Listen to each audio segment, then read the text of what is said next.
Cada signo comunica, cada pensamiento transforma. Esto es Signo y Pensamiento Transmedia. Bienvenidos a Signo Transmedia. Hoy compartimos una entrevista con el padre Luis Carlos Herrera Molina, nuestro fundador, una figura emblemática de la Pontificia Universidad Javeriana y de la educación jesuita en Colombia. Esta conversación, rescatada del archivo sonoro, nos permite acercarnos a su pensamiento, su pasión por la literatura y su compromiso con la formación integral. Es un testimonio que trasciende el tiempo y enriquece nuestra memoria institucional. Llegamos a esa época en que descubre ya su vocación, pero entonces, ¿qué opinan sus padres, sus hermanos y sus amigos del pueblo?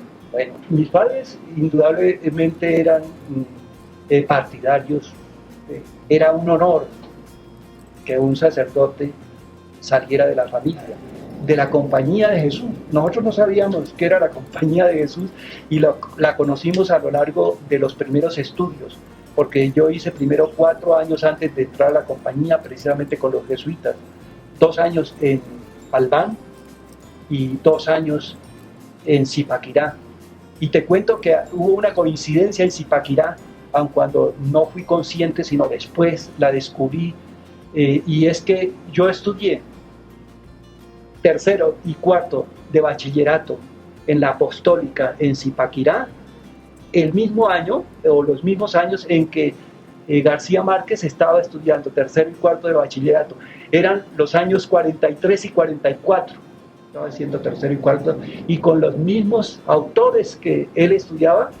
Las poesías, muchas de ellas eran comunes, y sin embargo, pues ni yo supe de él, ni él supo de mí, aun cuando yo después, siendo rector del colegio en que hizo él el año 40, 41 y 42, con la investigación de los primeros escritos, y me fui a ver cuáles eran las calificaciones, fue excelencia en el colegio de San José de Barranquilla, y yo de rector pues quise hacerle una fiesta a García Márquez. Tengo la carta escrita por él en que me respondía y que pues no aceptó el homenaje que le quise yo hacer, y oiga las razones que dice: mi querido padre rector, cuando me fue concedido el Premio Nobel de Literatura en 1982, recibí incontables ofrendas de otros premios,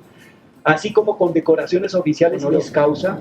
Abrumado por tanta distinción y ante la imposibilidad material de decirles que sí a todos, tomé la determinación desesperada de decirles a todos que no, para estar seguro de no desairar a ninguno. Víctima de mi propio invento, plenamente consciente de mi desatino, lamento de todo corazón declinar el honor de la medalla de excelencia y bachillerato honoris causa que el Colegio San José me ha hecho el honor de ofrecerme. Con toda mi gratitud y amistad, Gabriel García Márquez. Y es una de las cartas que yo tengo de él. En el fragmento que escucharán a continuación, el padre Herrera reflexiona sobre el papel de los periódicos, su influencia en la sociedad y su mirada crítica sobre los medios de comunicación. Un testimonio lúcido que sigue interpelando nuestras formas de leer y comprender la realidad. Los invitamos a escuchar. El año 1912 se crearon una cantidad de periódicos por causa de la difusión que se quería hacer de lo religioso, lo moral, todo eso. Hay cosa de 14 o 15 periódicos de esa época. Frente a esos periódicos surgieron unos periódicos que se oponían a eso en la política de aquel tiempo, que era una lucha entre un liberalismo bastante crudo, causa de guerras en la oposición con el conservatismo, pero también en oposición contra la religión. No tiene que ver ese liberalismo con el liberalismo actual, ¿no?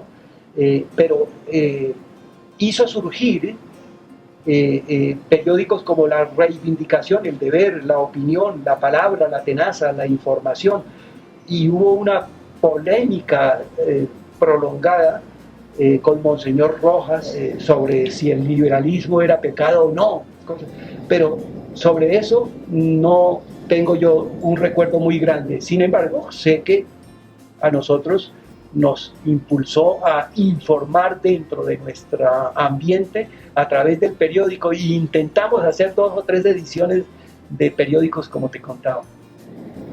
Me acuerdo también que la lectura de los periódicos allá en el Huila era como un poco recortada, porque había periódicos que no se podían leer o que no se debían de leer y todo eso.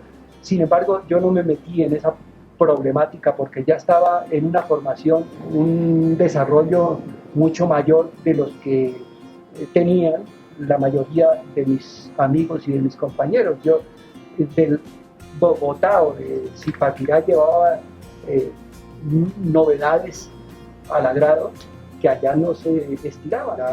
La iglesia a veces se metía en la prohibición de ciertos periódicos. Yo creo que eso es la manera de escribir. Nos muestra que hubo una verdadera lucha. Había libertad de opinión en la prensa.